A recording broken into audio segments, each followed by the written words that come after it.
Here's another way to understand this much debated passage through the lens of what's known as atom Christology. According to the German scholar Karl Kuschel in his book Born Before All Time, by the 1960s and 70s, Anglo-Saxon exegetes had paid more attention to the basic alternative that in Philippians 2, Christ is not celebrated as a pre-existent heavenly being, but in good Jewish fashion as a human counterpart to Adam. This view was also espoused by the late British professor of New Testament Christology, Dr. James Dunn, and the noted Catholic scholar Raymond Brown. Paul also compares Christ with Adam in Romans 5, 1 Corinthians 15. In fact, we can ask, is not Adam the first original man here replaced and surpassed by Jesus as the definite, ultimately valid man? To answer the question, let's first look at the context of Philippians 2. We see that Paul starts with an appeal to all Christians to adopt the same attitude as that of Christ Jesus, who, existing in the form of God, did not consider equality with God as something to be exploited.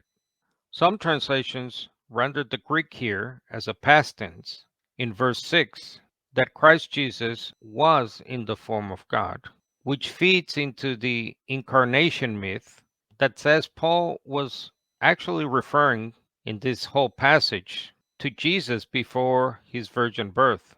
But it's clear from both the context and in particular verse 5 that Paul had the human historical person of the Messiah in mind, not some pre-existent being or, quote, God the Son.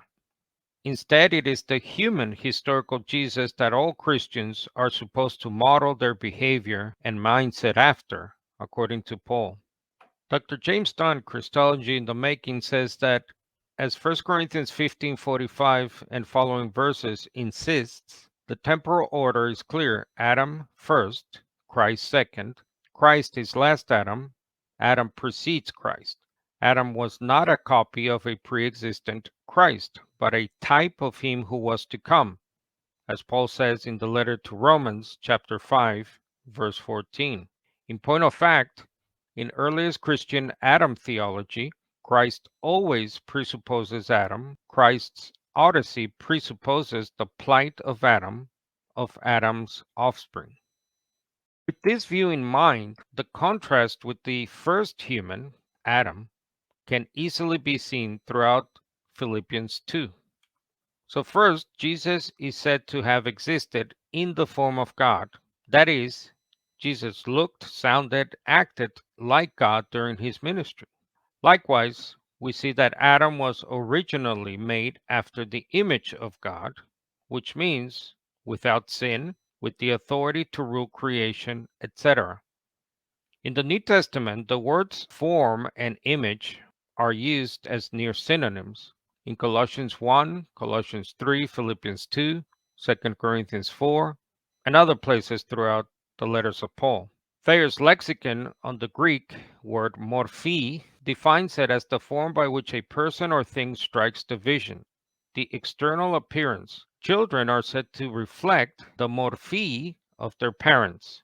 So we see how the word form could be a reference to Christ being the ultimate image of God, just like Adam was before the fall, the visible expression of God's invisible glory, as Paul says in Colossians 1:15. Note that the LXX, the Greek translation of the Hebrew scriptures, translates the Hebrew word for image both as morphe in Daniel 3, verse 19, and icon or icon in Genesis 1, verses 26 and 27. Jesus is also said to have refused to grasp at equality with God, that is, being God-like, in Philippians 2:6. Adam did grasp at being like God according to Genesis chapters 1 to 3, and would have even reached out to take of the tree of life according to Genesis 3:22. Paul says Jesus emptied himself, that is, he did not use his God-given authority to rule yet. In contrast, Adam was originally made to rule creation, but desired more. That is, the knowledge of good and evil. Paul says Jesus was made in the likeness of man. That is, he was like any other mortal human person. In contrast, Adam desired to be godlike, that is, immortal. Paul says Jesus humbled himself, that is, he remained an obedient son. In contrast, Adam was not humble at all. Adam did not remain obedient. Paul says Jesus was super exalted by God, even above the highest angels in heaven.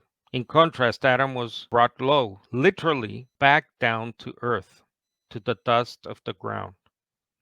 Again, James Dunn says in his book Christology in the Making, the Christ of Philippians 2, verses 6 to 11, therefore, is the man who undid Adam's wrong. Confronted with the same choice, he rejected Adam's sin, but nevertheless freely followed Adam's course as fallen man to the bitter end of death. Wherefore God bestowed on him the status not simply that Adam lost, but the status which Adam was intended to come to, God's final prototype, the last Adam.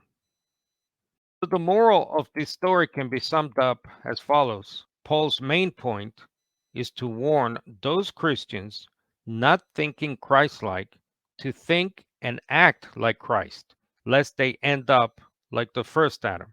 As Jesus says in Matthew 23, verse 12, for those who exalt themselves will be humbled, and those who humble themselves will be exalted.